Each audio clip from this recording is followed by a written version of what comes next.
nananandramatoa Whitney Houston avokoa na ny talenta na ny bika na ny endrika izay nanitona fatratra ny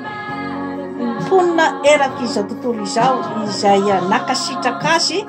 kanefa dia tao ambadiky izany karazana ataontsika hoe conte de fées izany dia nisy zavatra maro izany izay ataontsika hoe talenta tsy voafehy satria ampy ve ny talenta fotsiny ahafahana zany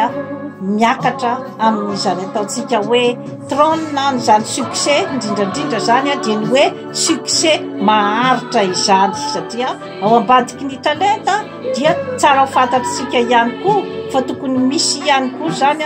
ireo hoe karazan'olona izay manotrona ny vedety amin'io karazana fahombiazana izay andrandrainy zany satria dia nampitolagagany maro satria hoe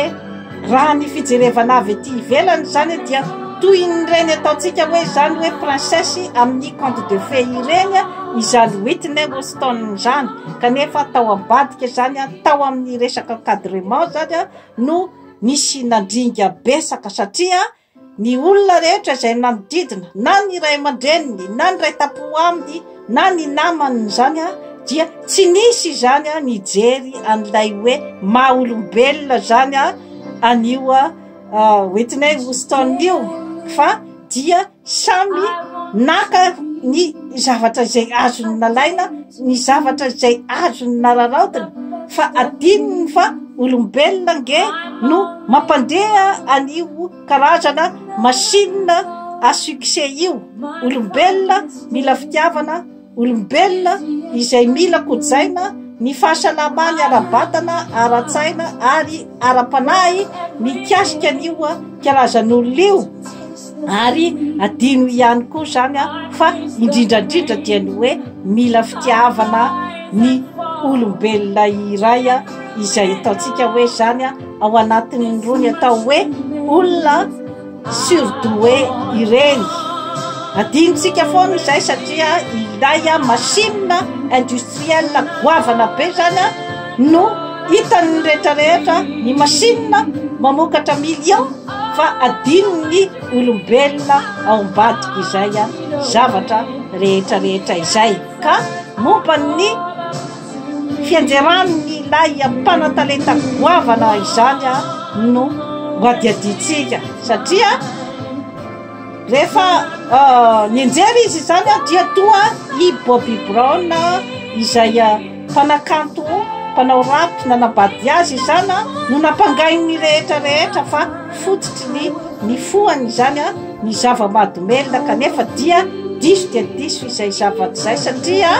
efa nifoka zava-mahadomelona talohan'ny nifankahitany tamin'ny Bobby Brown ity mpanakanto manandaza ity satria dia ny anadahany Michael Houston zany no mitondra azy tamin'izany fifohana zava-mahadomelona izany ary tsy adinitsika koa fa niaina tao anatin'ny environnement izay ataontsika hoe zany hoe tsy demba tsara loatra zany izy tamin'ny fahatanorany satria dia mpivady miady isan'andro zany no niainany tao amin'ny ray aman-dreniny ary tsy nahazo fitiavana firy izy zany tao amin'ny ray aman-dreniny ary dia nisy ihany koa ny karazana fifankatiavana izay ataontsika hoe zany hoe fifankatiavan'ny vavy samy vavy lesbienne zany tamin'ny kozinany izay nitondra azy ihany koa tao anatin'ny fidorohana zava-mahadomelona zany zavatra rehetrarehetra izany zany no anaovantsika karazana analizy izany eto amin'ny zany forêt santé ampy ve ny talenta fotsiny ahafahan'ny olona iray zany hoe mijanona amin'izay hoe karazana famirapiratana izay maro dia maro zany ny zavatra tsy ampy zany tao amin'ny mpanakanto Whitney Houston zany hoe ilay fototra matanjaka mihitsy zany no tsy ampy tao anatin'izay famirapiratana izay ataontsika hoe famirapiratana aty ivelany ihany satria tsy ny fototra matanjaka zany tsy tao voalohany indrindra aloha zany dia ny hoe ny resaka objectif zany tsy tena tratra zany inona marina zany ny objectif ny Whitney Houston tao anatin'ilay hoe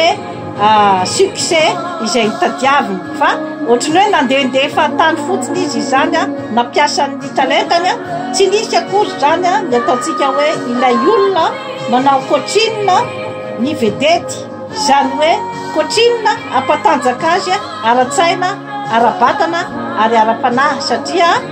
raha ohatra zao ny mpanakanto Madonna ohatra zao no resantsika ny mpanakanto Madonna dia misy zany ny karazana olona izay hoe manaraka azy nutritionniste manazava aminy ny fomba fisakafoanana ara-pahasalamana ary dia mikotrana mafy dia mafy koa zany Madonna izany manao an'ireny exercice physique amin'ny gym ireny dia misy ihany koa zany ny coach izay hoe manaraka azy amin'izay hoe exercice physique izay ataony izay dia misy ihany koa ny coach izay mampatanjaka ny sainy zany zavatra rehetrarehetra izany zany no tsy mafiorina tao amin'ny ramatoa Whitney Houston ary dia tsy nisy ny eritreritra ihany koa an'izay zavatra izay satria ny ray aman-dreniny zany no nitantana ny vola izay azony kanefa ny rainy dia narararaotra nanao filobana nanao fandaniana tamin'ny volan'ny Whitney Houston ka hitatsika amin'izany hoe environnement manao ahoana moa zany no nisy anio mpanakanto io ny lona dia ny lona fatratra tao anatin'ny fidorohana zava-mahadomelina izy ary dia nanimba ny fahasalamany zany zavatra izany ary dia nitondra azy tany amin'ny lavaka magitsokitsoka izay hoe ny karazana fiankinan-doha tanteraka zany amin'ny fidorohana zava-mahadomelina ka dia nahatonga ihany koa zany ny hoe resaka chute teo aminy satria maro dia maro zany ireo hoe fampisehoana izay nampanefoefo azy kanefa ny fampisehoana koa nefa dia mila ihany koa ny herim-batana sy ny herin-tsaina ny fiatrehana an'ireny ataontsika hoe concert goavana dia goavana ireny ka misy fotoana zany dia tena hoe efa bien 75 000 no lafo nefa amin'ny fotoana farany zany izay ny andrasana azy anao ny concert zany dia nanilena ny concert satria nanao karazana overdose izy zany tamin'ny zava-mahadomelina dia nanomboka teo zany dia tsy nahatoky azy tsony ny mpanome contrat manodidina an'izay zavatra rehetrarehetra izay nefa dia misy ihany koa ny ataontsika hoe fifaninanana